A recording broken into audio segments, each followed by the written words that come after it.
Hi, I'm Paul. Welcome to my channel.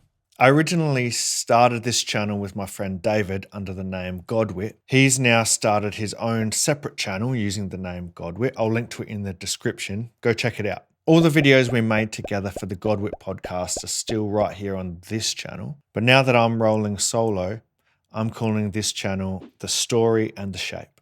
Why the story and the shape? Well, I'm interested in the big picture ideas of Christianity, the big story that we're a part of. You know, the story of God and his creation and his people, how it all went wrong, and what God is doing through his son Jesus and through his people, the church, to set everything right again, to redeem and renew and restore humanity and by extension, the whole created order. That's the big story. And the shape is really all about the church, the shape that the story takes in the community of the people of God.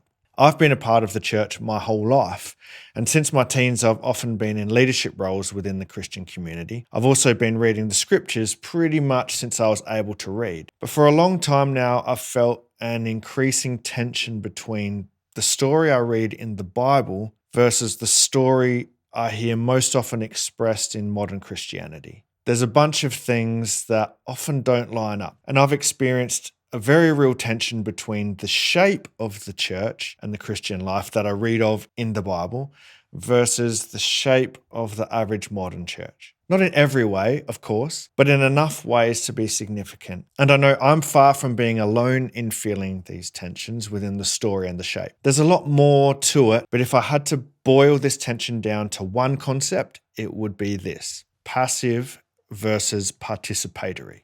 In my view, the core of the story, as often told in the modern church, is ultimately largely passive. Salvation is framed as something you receive. All the work is done by God so that you can simply receive the free gift of salvation if you believe the right things. And what is salvation in this scheme?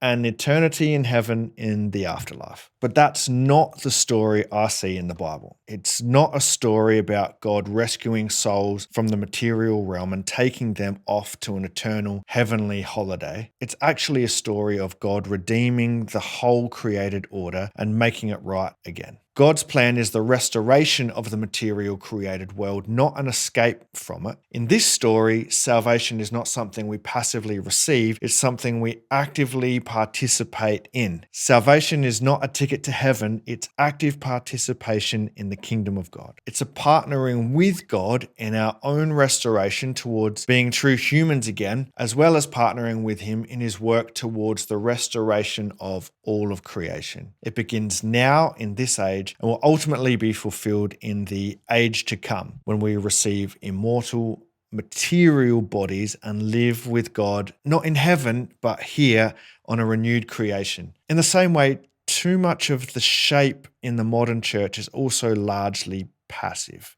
This is a generalization, of course, but from what I've seen and experienced, it's true more often than not. The New Testament describes a church where everybody is both invited and expected to minister, to contribute according to whatever gifts they have received by the Spirit of God. We're all expected to become mature, attaining to the whole measure of the fullness of Christ. But that's not really the standard pattern for the modern church. Instead, we have a few participants and a lot of spectators. The modern church is largely centered around a Sunday service where most people go to receive rather than to contribute. Now, throughout history, Christianity has undergone several periods of major reform. We seem to get a bit off track over time, and then God works to bring us back again. I personally believe the Western Church is in the early stages of another time of major reform. There's two streams of reform happening in pockets of the church, one for the story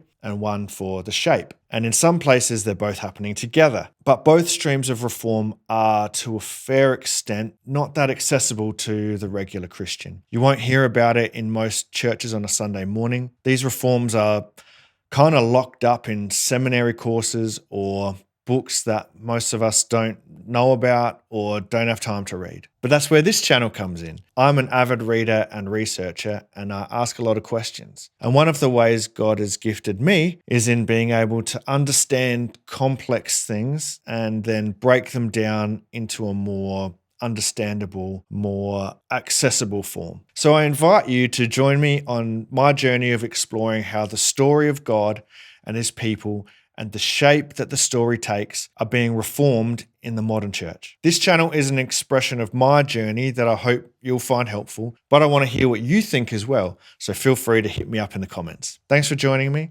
I'll see you along for the ride.